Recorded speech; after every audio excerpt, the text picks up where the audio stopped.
નમસ્તે વિદ્યાર્થી મિત્રો, ધોરણ 7 subject English grammar lesson number 3 the simple past tense એટલે કે સાદો ભૂતકાળ.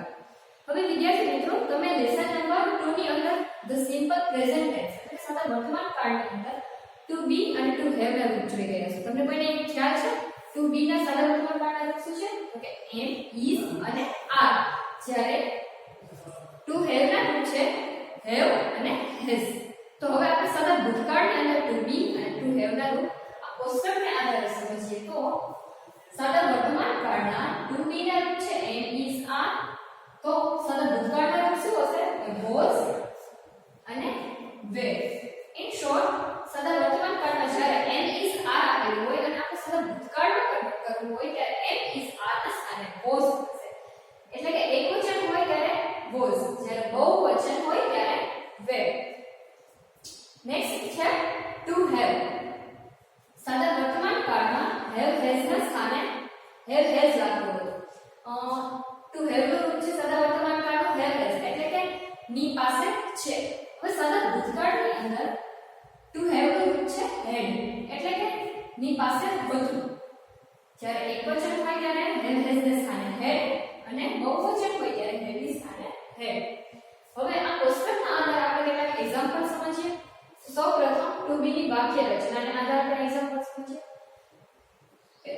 ફર્સ્ટ છે આઈ એમ અ ફાર્મર. વિદ્યાર્થી મિત્રો, આ છે સાદા વર્તમાન કાળનો.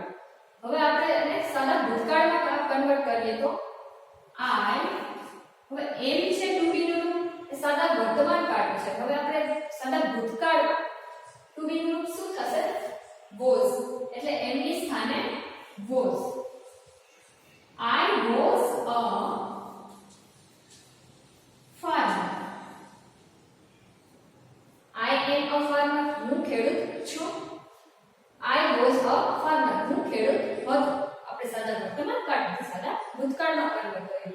Then next છે that is my school. પેલી મારી સ્કૂલ છે. સાદા વર્તમાન કાળનું વાક્ય છે. હવે આપણે એને સાદા ભૂતકાળમાં કન્વર્ટ કરીએ તો that the is છે ટુ બી નું સાદા વર્તમાન કાળનું રૂપ છે. સાદા ભૂતકાળમાં કન્વર્ટ કરીએ તો was. That was my school. Then third, those are my books. વિદ્યાર્થી મિત્રો, અહીંયા those and books ના આધારે ખ્યાલ આવે છે કે બહુવચન. બહુવચનનું સાદા વર્તમાન કાળનું વાક્ય છે. તો બહુવચનમાં ટુ બી નું રૂપ શું થશે? સાદા ભૂતકાળનું were. Those were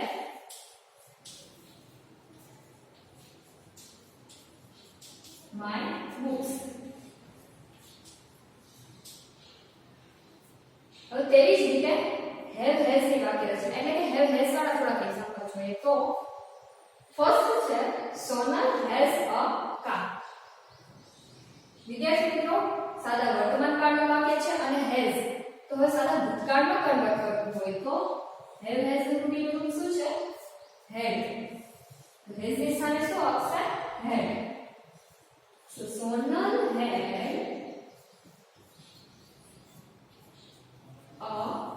car.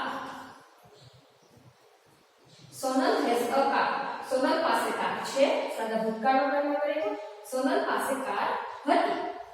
Next છે they have toys. have નું ભૂતકાળનું રૂપ શું થશે? had. So they had toys. વિદ્યાર્થી મિત્રો, આ હતા સિમ્પલ પાસ્ટ ટેન્સ નું વાક્ય રચના અને કોષ્ટક. હવે તેની આધારે તમારે થોડું નોટબુકમાં ઉતારી લેવાનું છે અને આ કોષ્ટકને યાદ રાખી અને ટુ બી અને ટુ હેવ ના રૂપ યાદ રાખવાના રહેશે. Thank you.